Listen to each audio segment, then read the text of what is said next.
Двойной прорыв границы армии РФ. Зона проникновения стала зоной контроля, позиции утрачены. Где? СБУ стучится в двери, аресты военных в Украине начались, покаянные видео и извинения. За что? Кремль поддержал Зеленского, заявление Банковой. Киев выпустил спецпредупреждение для Москвы. Что в нем? Трамп решил взять Россию за горло. Белый дом одобрил пакет известных адских санкций Линдси Грэма. Заявление об Украине в лагере победителей. Путин должен получить территории без боя, Крым и Донбасс в обмен на мир. Зеленского призвали капитулировать. Заявление из страны-члена НАТО. Дыра в безопасности Альянса, скандал в военном командовании, Испания на ушах из-за брака украинца и россиянки. Резонансные материалы, удар по союзнику, Турция бьет по РФ, пощечина Путину и конец стального блефа. Анкара продает российские ЗРК С-400. Кому? Реакция Кремля. Друзья, всем привет, это «Время Прядко», коротко, четко и по делу о том, о чем говорят в мире. 11 июля на календаре. Вновь всем говорю спасибо за вашу поддержку. Кто еще не подписался, приглашаю, чтобы не пропускать новых видео. Мне будет приятно. И давайте начнем. Аресты военных в Украине. СБУ и полиция задержали еще 4 самых активных участников резонансного бунта и нападения на сотрудников ТЦК и силовиков, которое произошло во Львове 8 июля. Среди задержанных 2 местных жителей, а также 2 военнослужащих. Один из военных самовольно оставил место службы. Его могут отправить за решетку на срок до 10 лет, сообщили в полиции. На данный момент фигурантам готовят подозрения по статьям УК Украины, включая препятствование законной деятельности ВСУ в особый период и самовольное оставление воинской части. Параллельно 2 других участников нападения, в том числе подозреваемые в атаке на полицейского, уже публично признали свою вину и заявили о раскаянии. Как и другие участники протеста, они записывают покаянные видео. Напомню, нападение, которое в сети называют массовым бунтом против ТЦК, произошло в одном из спальных районов Львова. Десятки людей окружили автомобиль военных, пытаясь отбить мобилизованного мужчину, и перевернули его. Мобилизованный, говорят в нацполиции, находился в розыске ТЦК. Трамп решил взять Россию за горло. Прямо из Киева близкий к президенту США сенатор-республиканец Линдси Грэм объявил о тектоническом сдвиге. Белый дом официально одобрил тот самый известный адский законопроект санкций против России. Этот пакет готовился 2 года. Документ дает Трампу тотальные рычаги, чтобы экстренно завершить войну в Украине и силой усадить Путина за стол переговоров, говорит Грэм. Главное отличие пакета – непосильные 500% пошлины на импорт для любых стран, скупающих российскую нефть, газ, уран и нефтепродукты.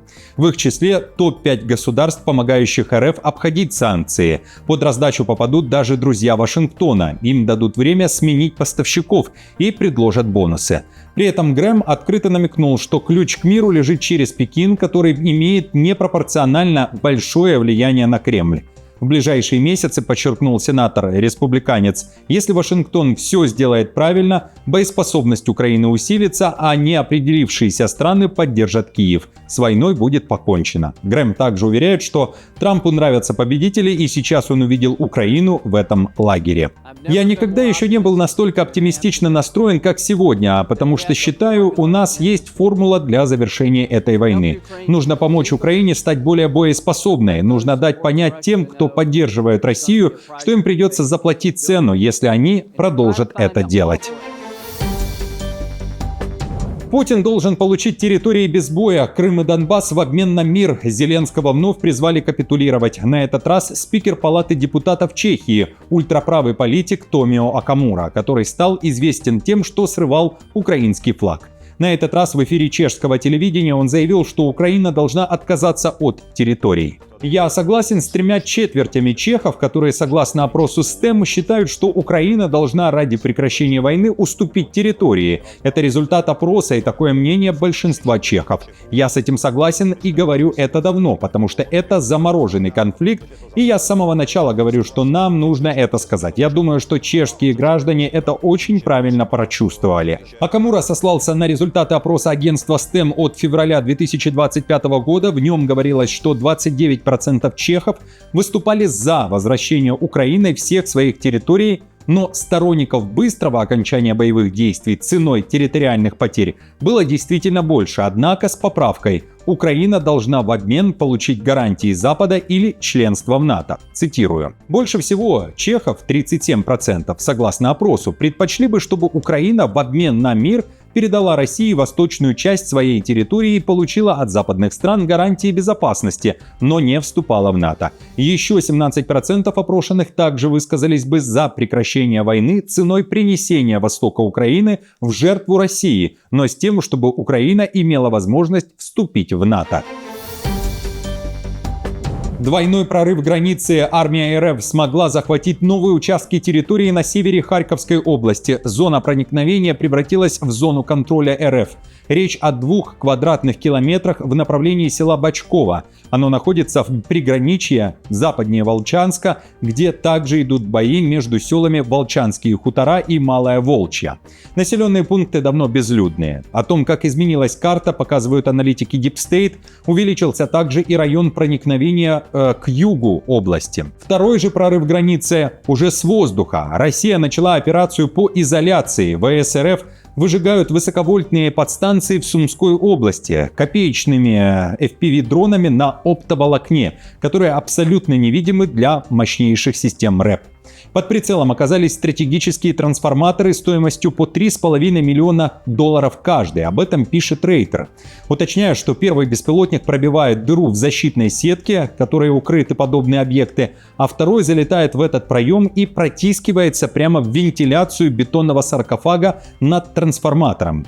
По данным британских расследователей, которые верифицировали уже минимум 8 таких прилетов, радиус действия этих проводных камикадзе значительно вырос. Стоимость одного FPV-дрона с оптоволокном может составлять всего $2000. Соотношение цена-эффективность здесь просто потрясающее.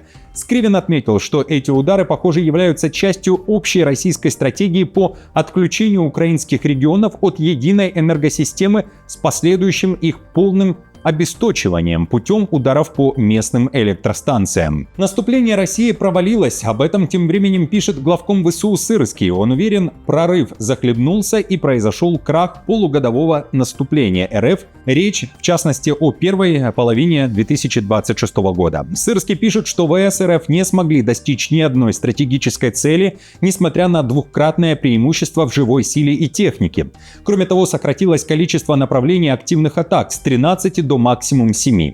Сырский уверяет, что Украина удерживает оперативную инициативу на ряде участков, а общая ситуация на фронте приблизилась к паритету с устойчивой тенденцией к увеличению площади освобождаемых Украиной территорий. Тем не менее, Сырский призвал не недооценивать Россию, целью которой остается Донбасс и расширение ударов в Днепропетровской и Запорожской областях, где, в частности, началась и объявлена опять принудительная эвакуация. Кремль поддержал Зеленского. Окружение Путина выступило за мир на фоне создания в ВСУ нового сверхдальнобойного командования. Об этом заявил сам Зеленский. Он уверяет, что предложенный Киевом Москве план завершения войны неожиданно нашел мощную поддержку среди ближайшего окружения Владимира Путина, где дали ответ Банковой. Теперь Зеленский ждет решения Путина и уверяет, что остался только один способ на него повлиять – это продолжить наносить удары по территории РФ. Зеленский выпустил спецпредупреждение для Москвы вечером 10 июля. Украина создает специальную структуру в составе ВСУ – командование дальнобойного или глобального влияния на Россию. Это цитата. По словам Зеленского, главной целью этого ведомства станет жесткая концентрация 100% имеющихся ресурсов ради того, чтобы максимально болезненно выжечь оборонный потенциал России. Послушайте. Мы дали предложение, как приблизить мир, и имеем поддержку не только среди партнеров в мире, но и среди окружения Путина относительно мира. Там понимают, что происходит и что миру нет альтернативы. Это ощущение будет в России усиливаться. Удар по союзнику, пощечина Путину, Турция бьет по РФ, конец стального блефа и 7-летней саги, Анкара отворачивается от Москвы. Финал истории подходит к концу. Турецкая, российская и западная пресса именно так пишут о решении Эрдогана. Турция продает российские ЗРК С-400 в третью страну ради сделки с США. Об этом пишет турецкое издание Hürriyet. Турция нашла путь, как избавиться от купленных у Москвы 7 лет назад за $2,5 миллиарда зенитно-ракетных комплексов С-400. Этот шаг стал прямым следствием личных договоренностей Эрдогана и Трампа на саммите НАТО. В обмен на избавление от российского оружия Белый дом пообещал Анкаре полностью снять экономические санкции и дает возможность усилить ПВО страны за счет западных технологий, в том числе истребителей F-35.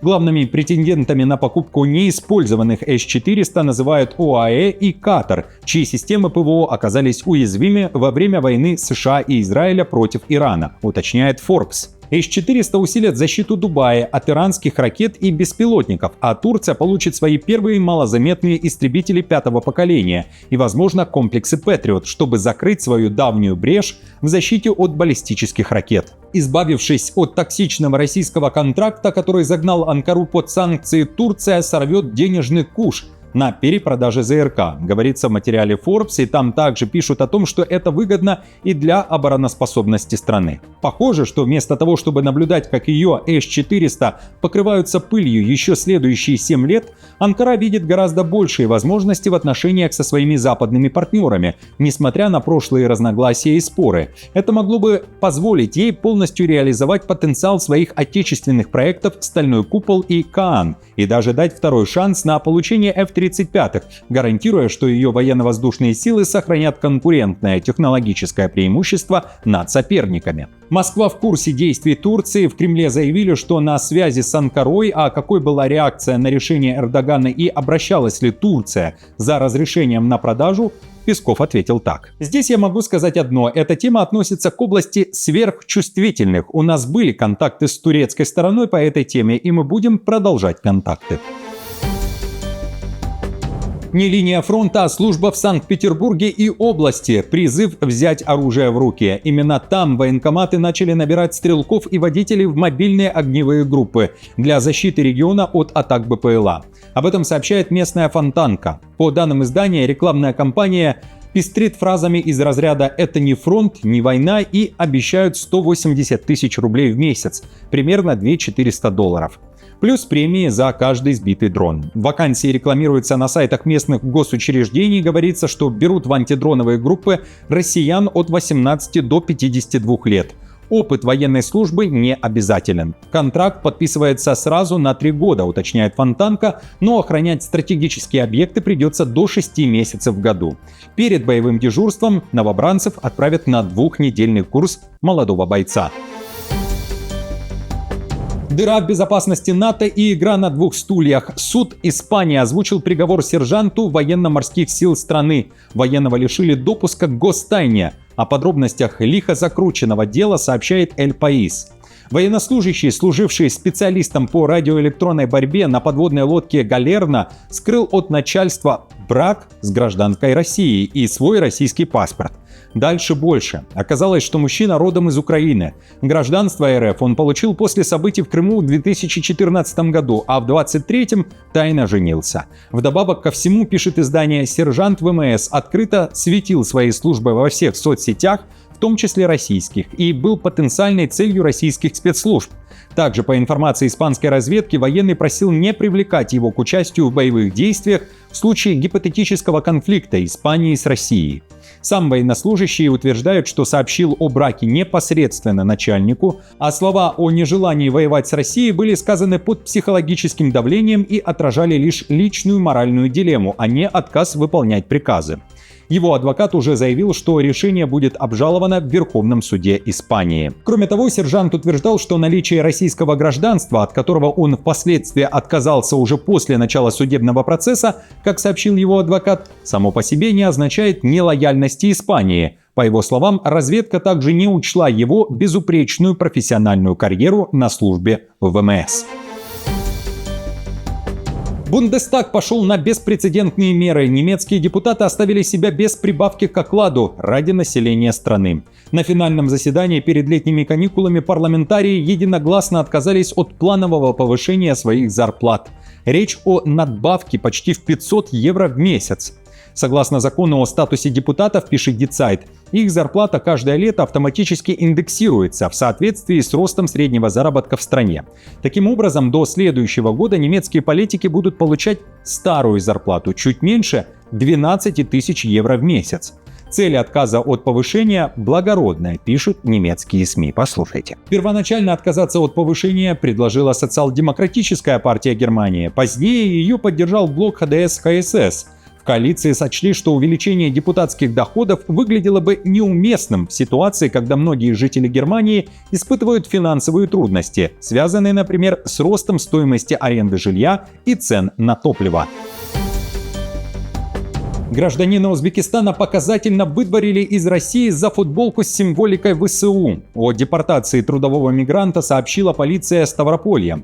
Там уточнили, что нарушителю дали всего 3 дня на выезд из страны, а также аннулировали его разрешение на работу. Напомню, все началось с того, что мужчина пришел в паспортный стол Ставрополя в футболке с логотипом украинской армии. На замечание сотрудников он заявил, что сам решает, в чем ему ходить. Буквально на следующий день мигранта отправили под суд, его арестовали на 5 суток и оштрафовали на 30 тысяч рублей по статьям о мелком хулиганстве и дискредитации вооруженных сил РФ. В настоящее время иностранец уже покинул Российскую Федерацию. В отношении мужчины также вынесен запрет на пересечение государственной границы РФ. Он не сможет приехать в страну еще 20 лет. Тем временем в МВД России рапортуют о продолжении жестких зачисток среди иностранных граждан. В рамках профилактической операции «Нелегал», говорят силовики, в июне депортировали из России почти 15 тысяч мигрантов. При этом около 30 тысяч приезжих вообще не пустили в страну, признав их угрозой. Плюс одна фобия. Пассажира самолета засосало в иллюминатор на высоте 6 километров. Жуткий инцидент случился на борту лайнера Ryanair, который выполнял рейс из греческого города Салоники в немецкий Меммингем. По данным греческих СМИ, вскоре после взлета от двигателя оторвалась какая-то деталь, она ударила в иллюминатор и разбила стекло. Сидящего у окна мужчину тотчас затянуло в проем. Его спасла жена. Женщина схватила супруга за ноги, самолет запросил экстренную посадку и вернулся в аэропорт отправления. Пострадавшего доставили в больницу в шоковом состоянии и с ожогами от ледяного ветра. В авиакомпании происшествие не комментируют, но подтвердили, иллюминатор действительно вывалился во время полета. В других выпусках, друзья, также много ответов на вопросы и событий. Переходите, пожалуйста, на канал и смотрите. Если не сложно, подписывайтесь и ставьте лайки. Мне будет приятно. До встречи уже завтра.